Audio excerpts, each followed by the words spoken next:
大家好啊，我是戴红。小伙伴们说想听关于马楼的介绍，没有问题哈。其实自然界除了咱很熟悉的长得很具有猴味的猕猴之外，还有很多长相奇特、令人难忘的抽象马楼。咱们今天来盘点一下哈。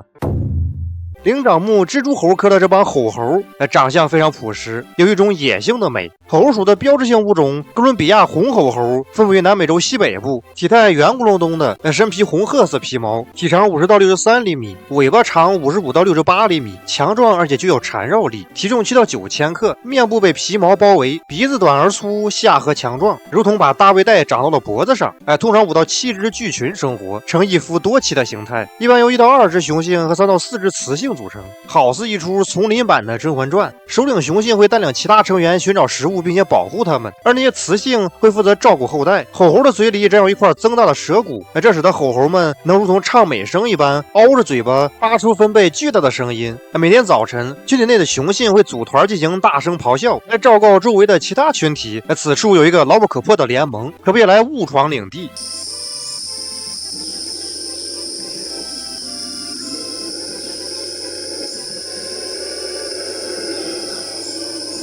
当然呀，这些能传播5公里的巨大叫声，从宏观方面来看，还有助于分散吼猴的群体，减少其内部竞争，有助于吼猴群体数量的增加。这帮吼猴是非常适应树栖生活，尾巴能够抓住树枝，帮助其攀爬。在食谱方面，吼猴主要以树叶为主食，它们狭窄的门齿和带有锋利齿脊的臼齿，有助于其剪切叶片以及咀嚼食物。除了树叶，它们还会吃一些坚果、小动物、水果种子和鲜花。体重7千克的吼猴每天需要吃1000克的叶片，这种能量较低但是要多少有多少的食物，这导致他们每天有3/4的时间都需要睡大觉以节省能量。在这方面和传奇耐毒王树袋熊有异曲同工之处。吼猴的亲戚蜘蛛猴科蜘蛛猴属的黑蜘蛛猴简直抽象至极呀，一张红脸是恐怖如斯。哎呀，我恐怖谷效应犯了。分布于南美洲东北部，体长55厘米，体重8到9千克，浑身长满了漆黑的毛发，脸上光秃秃的，面部呈红色，看上去像是掉漆了一般，会有种小时候去的土味鬼屋的即视感。四肢修长灵活，如同章鱼一样能在森林中遨游，尾巴具有强大的抓握能力，堪称是长尾怪手。每当夜幕降临的时候，白天比较分散的黑蜘蛛猴们会聚集成可达30多只的大群体，然后倒头就睡，那是非常温馨。食谱方面，黑蜘蛛猴堪称是美食家，各种柔软的树叶、花朵、种子菌类、浆果、水果、蜂蜜、树皮、昆虫等它都会吃。僧面猴科秃猴属的白秃猴，本期的鬼味是愈发浓郁了。白秃猴主要分布于南美洲西北部，喜欢生活在森林中的小河、湖泊和沼泽沿岸，面色鲜红，头部正光瓦亮，如同一颗油桃，身披白色长毛，属实富有上世纪恐怖片的妆造即视感。它们多少有些社交达人的属性通常10到20只成一群，偶尔也会多达100多只，有时候甚至还会有松鼠猴等其他灵长类混入其中共同恰饭。在食谱方面，白秃猴主要以种子、坚果、水果等为食，它们长着强有力的下颌，能够打开那些坚果以及成熟果实的坚硬外壳，有时候还会顺手吃些路过的昆虫，寿命可长达30年以上。来自叶猴科叶猴属的鬼叶猴更是演都不演了哈，活生生的暗夜精灵，主要分布于中美洲到南美洲西北部，体长3到42厘米，尾长29到44厘米，体重900到950克。它们是夜行性树栖动物，如同是灵长类的猫头鹰，圆扁的脸上长着抽象大眼睛，能发出枭一般的叫声，四肢纤细，手指细长，指甲肉比较厚，这帮助它们能够在夜晚蹑手蹑脚的与树木之间穿梭，一般成对生活，通过尿液和胸腺分泌物的气味进行加密同化，一夫一妻制，共同抚养哺育孩子，以各种果实、叶片和昆虫为食。卷尾猴科狮面榕属的金狮面榕是一种长相十分炫酷的灵长类动物。依稀记得，在我小的时候，经典老番《奥德赛文》有一集非常恐怖一个被改造的能变成猩猩的人疯狂的偷鸡，吓得我都得裹着被子看。那一集中的宇宙猿人各龙星人，小时候一直在想，这个长相十分奇怪，不像大猩猩，也不像黑猩猩，比起红毛猩猩更像金丝猴。可是他平时伪装的那个动物看着又跟金丝猴不太像。他后来才明白，原来这种动物是来自于南美洲东部的金狮面榕，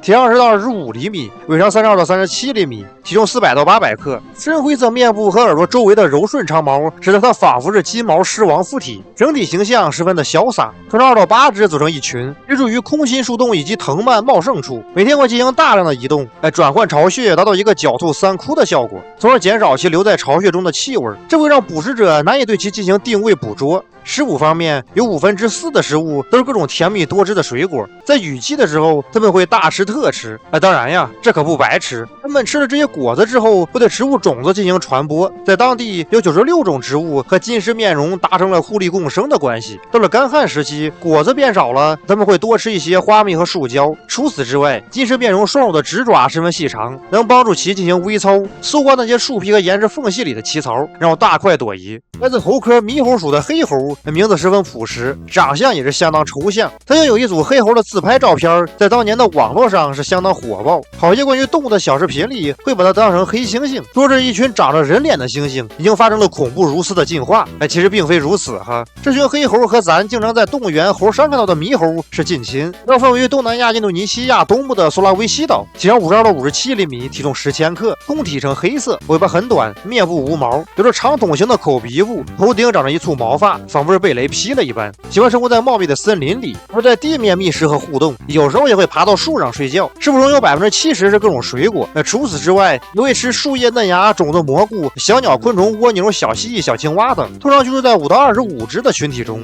有时候也会组成75到100，甚至100只以上的大群体。这种雌性和雄性都有，彼此之间是十分风流。无论雌雄都会和多个伴侣进行多次浪漫成长，风气可谓是十分开放呀。另一方面，由于他们会在农田中取食农作物，所以当地农户会将其残忍捕杀。而由于黑猴不是很谨慎呀，在当地的一些居民会捕捉它，然后将其制作成食物来当做野味吃掉。好在经过保护，现在黑猴的数量已经达到了10万只以上。当然，在保护区之外的黑猴还是会被当地人吃掉，这已经变成一种特色美食。在上期视频中，我们提到在《搜神记》里记载，我国古代三国时期有一种长着人头、形似黑狗却又没长尾巴的怪物，生活于树中，被称之为蓬猴。煮了吃之后的味道很像狗肉。话说，会不会是那个时候我国也生存着黑猴这种灵长类动物，然后当时的蓬猴正是黑猴呢？当然，上次视频里有些同志说会不会是马来熊呢？也有可能哈。最后咱们来认识一下猴科抽象派的经典老登——长鼻猴属的长鼻猴，分为东南亚婆罗洲，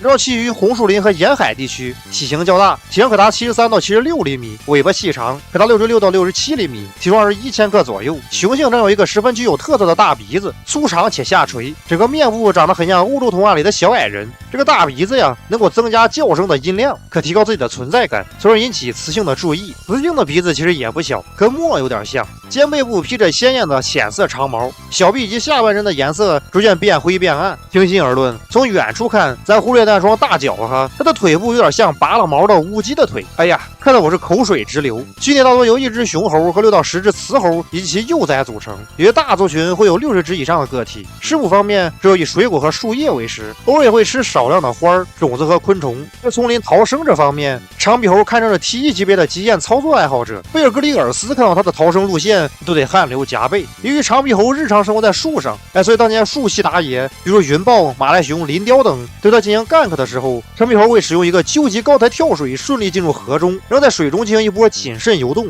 躲开湾鳄等水中食肉动物，从而顺利过河进入另一片树荫。整个过程惊险刺激，直是东南亚热带雨林的特色风景。关于奇葩猴类的介绍在这告一段落，感谢大家观看。大家喜欢的话，请点个3加关注。我是戴红，我们下期再见。今天又是普通的一天，加油吧大家！